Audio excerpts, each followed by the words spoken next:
Yes, hello there. It's the 5Y5, the weekly YouTube show and podcast brought to you by myself, Ali Maxwell, and him, George Ellick, 5 Yards ambassadors. We get together around this time every week. We talk about 5 players in 5 yards terms, and we do so normally, as with today's episode, with a special guest. Now, that is all to be revealed before we get stuck into our 5 players. George, it might not have been the busiest transfer window in real life, but in 5 yards terms, these transfer windows are getting livelier and livelier. Yeah, that's lucky, isn't it? It would be a shame if suddenly they were getting quieter and quieter and no one was playing, but that's not the case.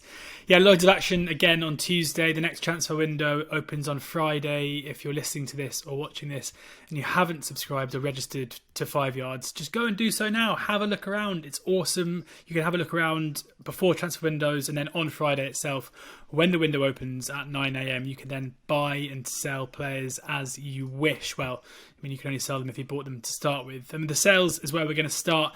Unsurprisingly, Ali, and it breaks my heart to say this, the only player who was sold by 2 different people on Tuesday was Christian Bielik. That comes, he's a player. I was one of them. I'm afraid. No, that's absolute disgrace, if you ask me. He's a player that you and I have covered on 5Y5 before. He's a player that you and I both have a lot of time for as a footballer, but he seemed to suffer a recurrence of a very serious knee injury on Saturday. And Ali is somebody who's been through that yourself. You went through a serious knee injury. It really derailed your life for a while, and I thought you'd show a bit more respect to someone going through the same as well. But yeah, Christian Bielik, a popular sell, a couple of others there.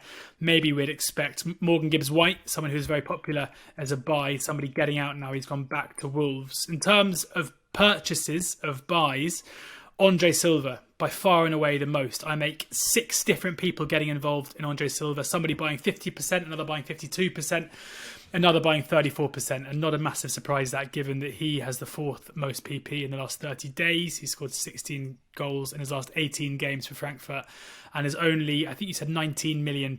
So a bargain there. A couple of other ones worth looking out for. Ali, you texted me saying, I bet you Alexis McAllister would be a popular one. I thought he would be too. He looks an unbelievable player and also looks like Lionel Messi for Brighton, but only one person getting involved with him and buying just 1%. I think he's a bargain at 90 million myself. That's because he went up. When I tweeted that, he was 15 million. But of course, we were in between transfer windows. And what did those scouts, what did those 5 yards analysts do? Because they hate seeing us make money. They bumped him up before the window opened, and you can understand why, certainly. Just one more thing I was going to say. Jack Grealish, 51 bought 50% of him, and it wasn't me, which was incredible. And a player that we're going to be talking about later, I'm not going to say who it is, 69% bought of him. Very nice indeed. Exciting stuff. Right, it's time to get our special guest for the week in. George and I claim to be experts in the EFL, maybe in Premier League terms as well, but we don't know a ton about La Liga. There's a little hint with my clothing as to the fact that that's where we're going next. It's time to say goodbye to George and welcome a true La Liga expert. So George, in a bit. George has been substituted out for the next section where we are focusing on La Liga with Alan Feehely, who is part of the excellent La Liga Lowdown podcast and Twitter account and website, and anything you want to know about La Liga, that's the place to be. Alan, thank you so much for joining us on 5Y5. Thanks for having me, Ali. I'm pleased to be here. So we're going to get straight into the action because that's what the viewers demand. And I have to ask you about a player who in the last 30 days has earned more performance pay than anyone else on 5 yards. And it's Youssef En-Nesyri of Sevilla, 23-year-old striker, £39 million on 5 yards at the moment and £6 million in performance pay this season. 3.3 million of that coming in the Champions League and 2.7 in La Liga. I mean, this guy's got to be catching the eye due to his name and the amount of goals that he scored recently. Can you tell me a bit about En-Nesyri, what sort of player he is and how good are we talking? Is this a hot streak or are we looking at a potential star? Well, it's interesting because when he joined Sevilla last winter from Leganés, he was kind of much talked about because he cost 20 million euros and he wasn't exactly an elite striker. He was kind of a player who would score in the region of 10 goals every season for you, a very hard worker, but not somebody who was actually kind of, the player that would take Sevilla to the next level. A lot of eyebrows were raised when they did sign him, because the thing with Sevilla is that there's the kind of team that are very much a cohesive unit. Very good coaching, Julian Lopetegui, very good recruitment from Monchi, and a very good squad of players. But they were missing that striker. Everybody was watching them last season and kind of saying, if only they had a striker who would take them to the next level. And even me watching en-Nesyri every week, he was a player I really liked, and I preferred him to Luke de Jong. I thought he was a better player than him because of the way he would disrupt the opposition defences. So say, like, the thing that marks en-Nesyri out more than anybody else is his physicality. Like, not only is he quick and strong, he can maintain these kind of sprints, these high sprints, for a very, very long time in a way that's kind of quite rare. And I think that this kind of physicality he brings to his game opens space for players like Lucas Ocampos, for instance, last season to do more damage and score the goals like he did last season, for instance. But the problem with him was always his finishing. He was always kind of, snatching at chances, and his playing style to this day is still quite awkward in many ways. He's kind of a gangly fella, but now he's scoring goals. Something just clicked this season, and when opportunities are arising, he's burying them. He's on a hot streak for sure. He scored 2 hat-tricks in the space of 14 days against Real Sociedad and Cadiz. Like, he really is a very interesting player, and the way he's erupted, you could say. That's but interesting. Regarding whether he's on a hot streak or whether he's an elite player, I would say he's on a hot streak, to be honest. I think he's in a perfect place in Sevilla where the team is kind of built in such a way that if you took him out of that team and put him into more dysfunctional environment, say West Ham, I think he would struggle to have the same kind of output, because I also think that his physicality is quite rare in La Liga. It's difficult for opposing defenders to be dealing with somebody that's strong, that kind of, unpredictable almost in his movements. Whereas in the Premier League, I think it's quite different to pace of the game and stuff. I think he's struggled to adapt because technically he still isn't that strong for me. Yeah, that's a really interesting point. I mean, we were talking the other day about what it takes to be a lone striker in the Premier League outside of the big six, right? And the likes of Ollie Watkins that are thriving this season, as much as they are great goal scorers and technically very good. One of the things that stands out for Watkins compared to a lot of other strikers that may have moved up from the Championship is that physicality. It's like a prerequisite that you have to have. I think of West Ham's a great one to talk about. A, because he was linked to them, wasn't he, in January? B, exactly, because their striker, Mikel Antonio, wasn't really considered a striker until a few years ago. But it's his physicality that he has he's sort of tightened it into an unbelievable skill for a Premier League striker that maybe you didn't really see coming previously. But they signed someone, didn't they, in Sebastian Haller, who came from the Bundesliga, who was known for his physicality and had scored goals as well, but maybe a little bit like what you're saying with en-Nesyri, maybe doesn't convince if I say to you, is he a natural-born goal scorer? That's a funny thing, isn't it? It's hard to put your finger on, but we all kind of recognise it when we see it. And more specifically, you tend to have a pretty good idea when someone isn't a natural-born goal scorer. So, I mean, it's great that he's had such a good month or so, but I think like your insight there is really important in 5 yards terms, not to get carried away by that, and that's excellent. I mean, in terms of next steps for him, he was linked to a move to West Ham. I hadn't actually realised that he'd only been at Sevilla a short period of time now, so presumably they're pretty happy with him, and he's helped make them a better side with this form. What do you think's a realistic career path for en-Nesyri over the next couple of years? Well, the funny thing is that when the bid came in from West Ham, a lot of the Seville media were actually saying, sell. They wanted him to sell now because I think that they thought the value, I think it was about maybe in the region of 30 million or something. I think they thought that was good value for en-Nesyri. But the problem for Sevilla is that they don't have anybody to come in and replace him now. And it was quite late in the window. And it's tough to find somebody who can score goals. It's the hardest thing in football, So I think because of that, they wanted to keep him for the rest of the season, and he himself wanted to stay because I think he realises that he's in a perfect place in Sevilla. But going forward, I'm not sure, because I'm kind of reluctant to say what I feel in my gut in case I'm proved wrong. But I think that he's in a purple patch at the moment and that it won't last. That's what 5 yards is all about. Yeah, I want you to yeah. I want you to go with it. I want you to tell us what you're feeling, and being proven right and being proven wrong, that comes later on. But I mean, I would rather you say what you felt honestly than what sounds good for en-nesyri. Yeah, well, I mean, listen, I think when you're a striker, especially when you're an unpredictable quantity, you have an advantage because you can do things without maybe the man-to-man coverage that would be the case if you were a known quantity. And I think he benefits from that, and also playing for Sevilla. Like, Sevilla are a team that's respected but not feared necessarily. So he has space to operate. Not that much space, but he has space. And like his whole game, a lot of his game for me, is based on his reaction. So for instance, against Cadiz, he scored a goal where the ball bounced in the box and there was two Cadiz defenders watching the ball, and he pounced, overpowered the two of them and headed past the goalkeeper. But with the degree of modern scouting these days, they'd be so live to his strengths and they negate them. And I think his weaknesses are quite glaring. So when his strengths are negated slightly, I don't think he's a well-rounded game to really kind of push on to the next level. So for me, I think the level he's at now, just outside the elite, is his level. I don't think he'd go to a Barcelona or a Real Madrid or a top Premier League team. I think, kind of that borderline between the Europa League and the Champions League is his sweet spot for me. Nice, that's really interesting. I mean, £39 million, as I said, on 5 yards. Sevilla still in the Champions League. They've got that fixture coming up against Dortmund, the tie, I should say.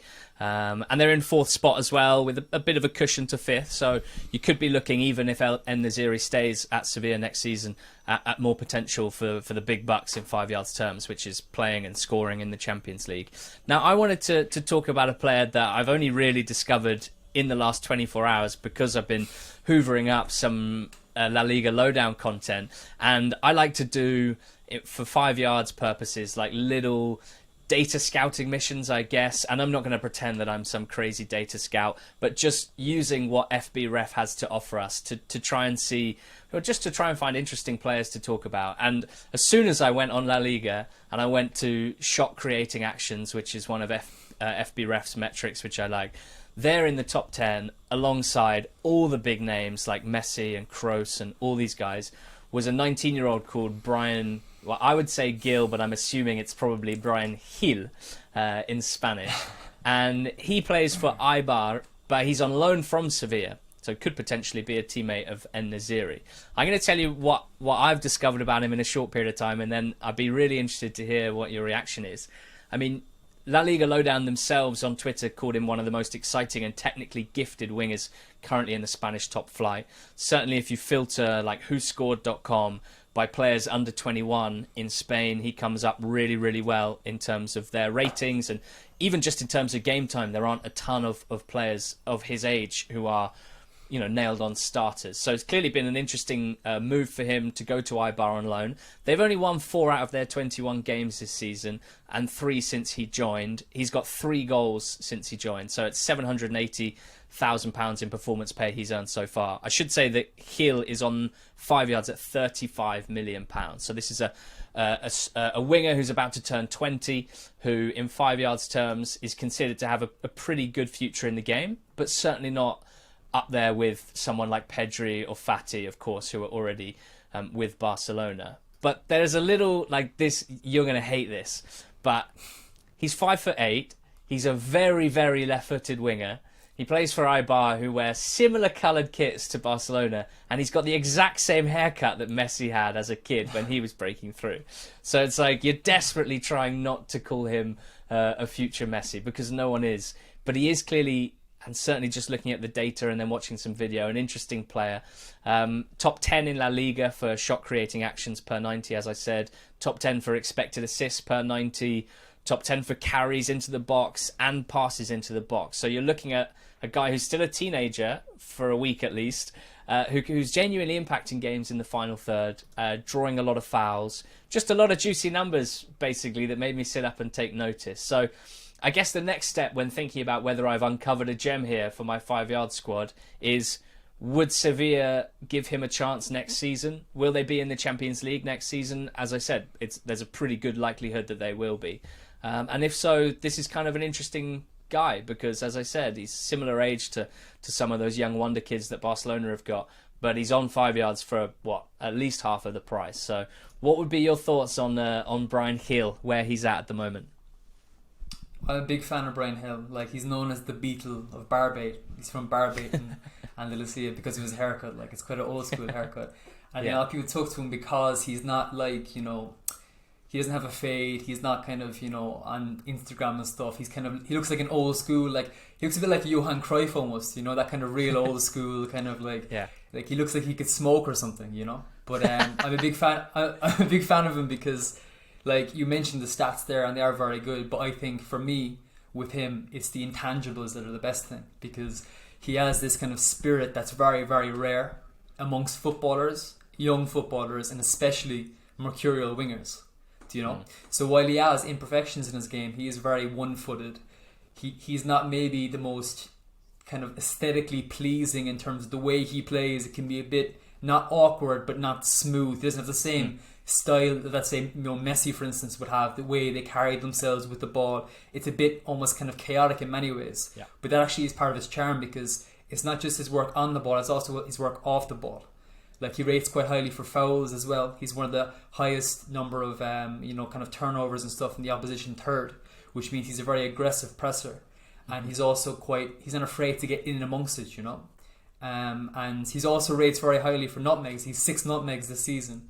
Nice. When I checked, I think it was last week, he was number 1 for nutmegs, and he nutmegged Juan Jordan last weekend when they were playing Sevilla. So his actual parent club, he was playing against one of his teammates for next season. He nutmegged him kind of quite audaciously. Like, that says a lot about his character for me. But I think he will be back at Sevilla next season. They signed Papu Gomez this winter from Atalanta. He was 32, almost 33. And I think that's kind of very much a short-term deal. But I think Bryan Gil 100% has the potential to be the future of Sevilla. Not just because of his ability as a player, but also as a person. I think he has exactly what it takes, that kind of tenacity to go with the technique. So I think he's a very exciting talent for sure. And and I think they will be in the Champions League next season, to be honest. I think they will. I think that they're coming into their own now. At the start of the season it was difficult because you had Real Sociedad and Villarreal were flying and they were getting a lot of accolades, a lot of think pieces and stuff about them. But Sevilla were kind of building quietly in the background, and now they're really coming into their own. They actually overtook Barcelona last weekend when they beat Eibar. Momentarily Barcelona retook their place, but I think Sevilla will be there or thereabouts come the end of the season, and I think they'll finish top 4, and I think Bryan will go back to Sevilla next season. So yeah. That's, everything I wanted to hear, Alan. Thank you so much. As we've been lucky to have some great guests on this show over the last month or so, but this has been exactly what we wanted because on the one hand, I've asked you about a guy who's catching a lot of attention because of the form that he's been in, and you're just saying, actually, okay, calm down a little bit. Let's wait and see how legit this is. But that's just as valuable, right, as saying, like you said about Bryan Gil, this guy could be the future of Sevilla. So really, really excellent to hear your thoughts on all things La Liga. You're part of a brilliant La Liga Lowdown team. I keep wanting to call it La Liga Lockdown because of the current situation. But it's been great listening throughout lockdown and will be in the future. So thank you so much for joining us on 5y5. You're about to be replaced by George. Okay, time to leave Spain behind with a heavy heart, I must say. George, your first player to talk about this week is probably the player that I feel the greatest emotional attachment to. So I'm looking forward to what you have to say about him. Ooh, Abere, I love your way every day. Abere Eze is the man I'm going to talk about. And there's an interesting story before I get into Abere the player. Interesting story about him. Ali, do you know, I've kind of given away now, but do you know, I think you were even there, for who was the first ever 5 yards buy? I don't think I do know who that was. It was me buying Abere Eze back, I think in possibly December last year with our founder, Guy Rogers. He laid me 100% at 20 million. I've been texting him this morning to work out how we're actually going to book it because now he's on at 32 million. I'm pretty keen to make sure that my buy is cemented and protected by all the 5 yards rules. Because 32 million now. Of course, when I bought him, he was still a QPR player. Somebody who, you and I have waxed lyrical about on different podcasts in the past, and it's not a surprise to see him doing what he's doing at Crystal Palace at the moment. Just the goal on the last weekend, for anybody that hasn't seen it, is Ebere Eze in a nutshell, because he manages to send two defenders the other way without even touching the ball, just with a slight shoulder feint and a shimmy, before unleashing a ferocious drive, the keeper unsighted, to get his third Premier League goal so far this season for Palace. He's played a massive part in what's been an average season for Palace. I think Palace fans will probably tell you that without Eze and his guile in the last few weeks, things could be a hell of a lot worse for them. Playing kind of inside left, or almost as a number 10 at times as well. He kind of starts as a 10 and drifts into the spaces that Wilfried Zaha vacates when he comes inside to either play up front or just to drift inside off the wing. I actually wrote a scout report on Eze 209 days ago, on the 9th of July 2020. Then he was 27 million, so 6.4 million profit since then. I gave him a level now of 75 and a potential of 90, and I think that potential now in my head is probably a little bit low, because I think if Eze continues to develop the way he's going, I don't see why he can't be one of the best creative attacking midfielders in world football. I tweeted on the weekend as well, talking about how he deserves to be in that England conversation around Maddison, Foden, Grealish, Mount, Curtis Jones. There's no doubt about that. And all the people, all the dissenters, all those who disagreed said, hold on a second, hold on here. He's done it for a few weeks for Palace. That's not true. He's been playing and developing at a very elite level for non-elite clubs for a while now. B, what does Palace have to do with it? Why do you have to wait until he's got that move that he's obviously going to get to an elite level side and then see him doing it there? His talent right now is good enough. The way that he is able to retain possession of the ball whilst also possessing that undeniable unpredictability that is so associated with him makes him so difficult to defend against.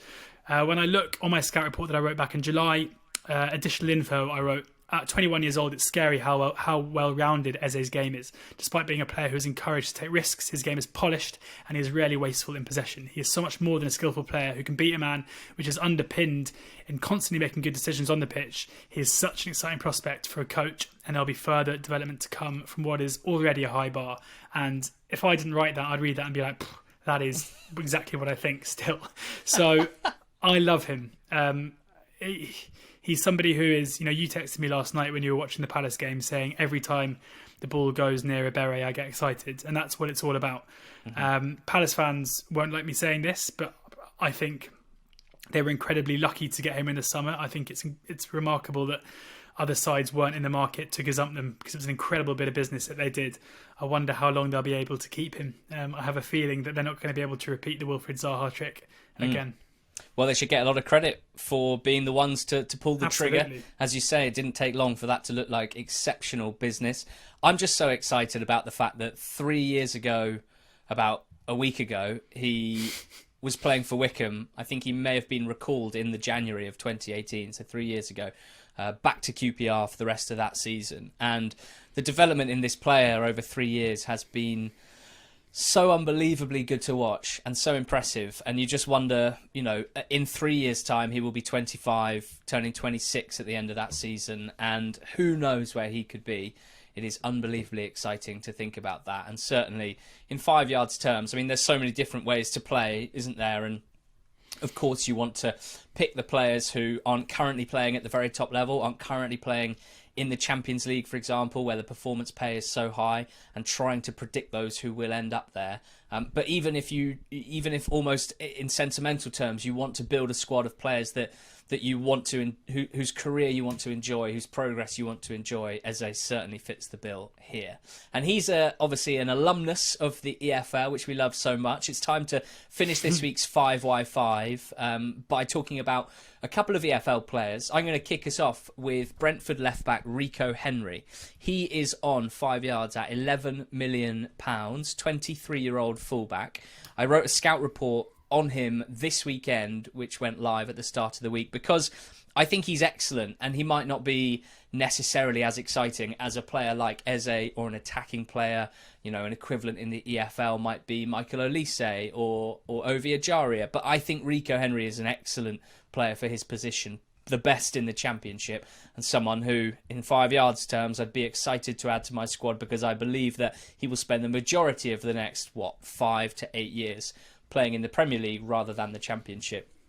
In terms of his qualities, I think what stands out most for me watching Henry are physical and mental attributes, actually. His speed is incredible, and it allows him to recover so well if he's ever caught up the pitch.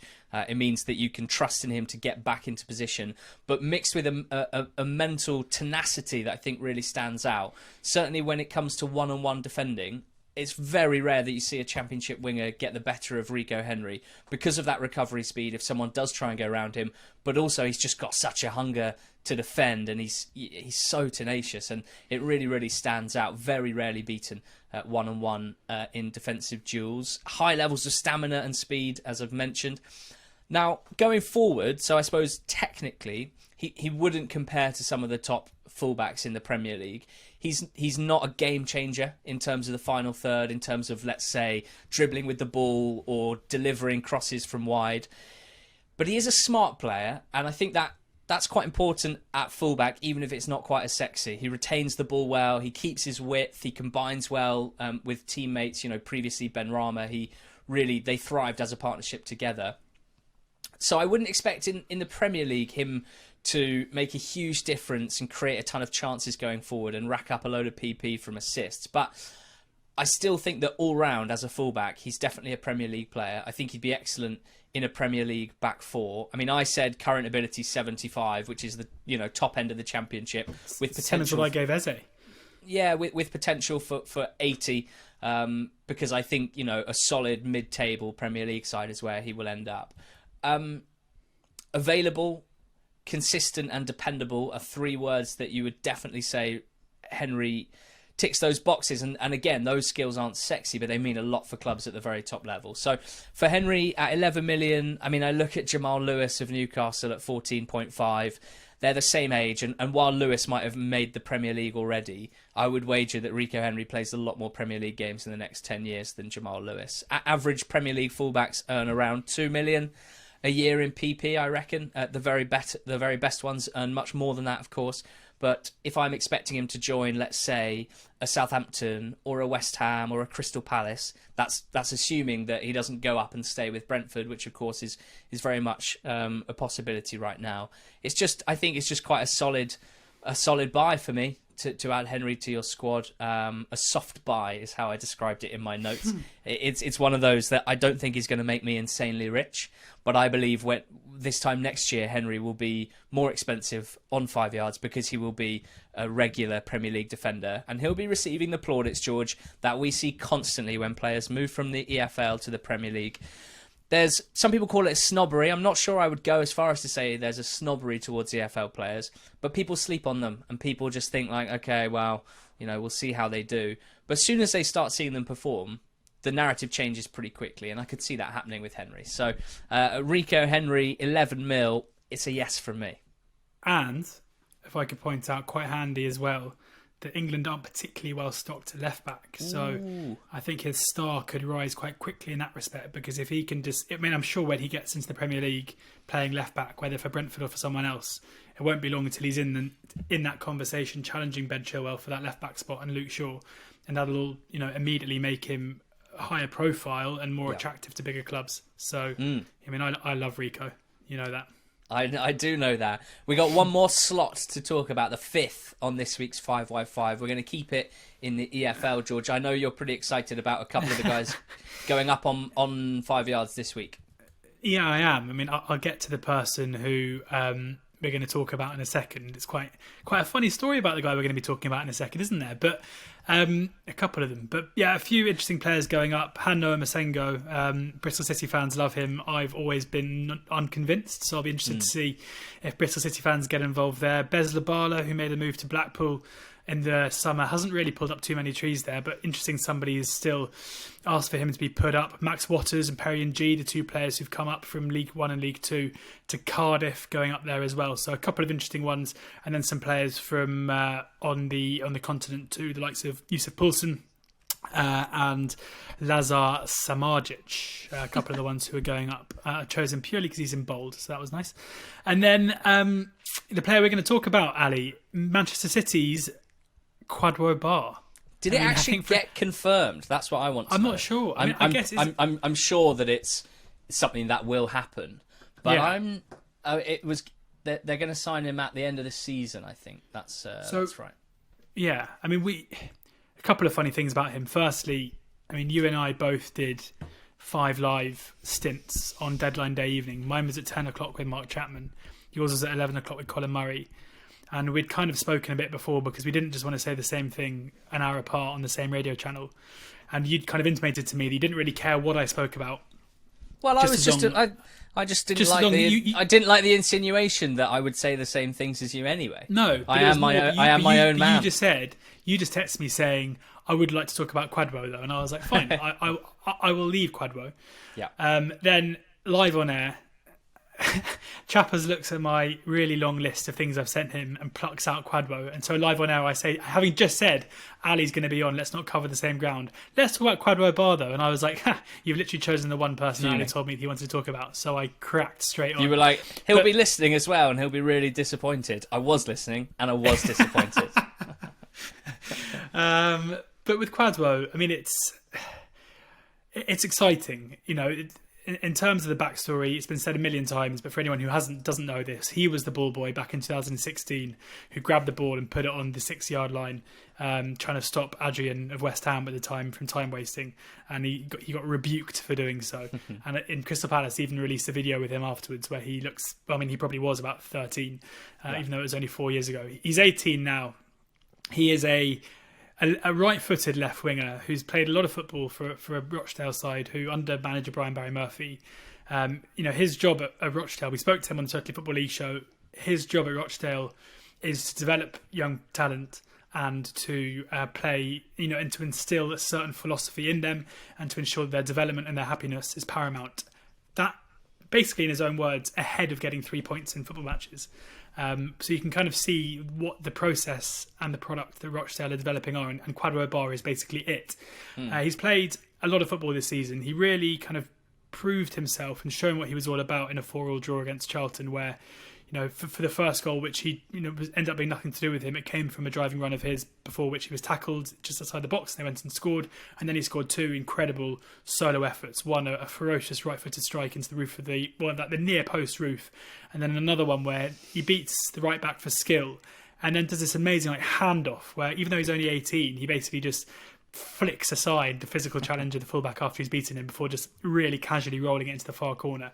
2 very different goals showing a range of skill sets, both of which spectacular, and getting the ball on the left wing and scoring with his right.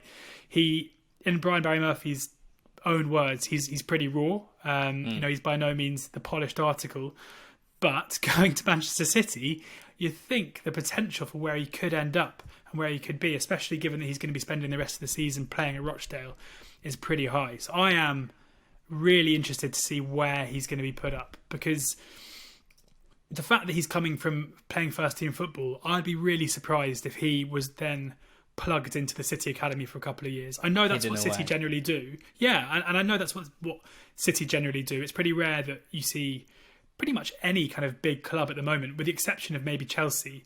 It's pretty rare that you see big clubs, top clubs in the UK, loaning out players that they still have first team plans for. It seems to be the case now, especially at Spurs under Pochettino. The idea was always, if a player goes out on loan, that's basically the end of their Spurs career. The chances are they're not going to be used again. So I'll be interested to see what happens with Bar. I'll be really interested. We don't know yet, because I'm not sure the scouts have worked it out. I'm going to be really interested to see where he goes up, because will he be priced up as a League One left winger and go up at kind of 6-7 million, or is he going to go up as a Manchester City starlet and go up at 18, 19, 20 million? I think the latter. I'm afraid from our perspective.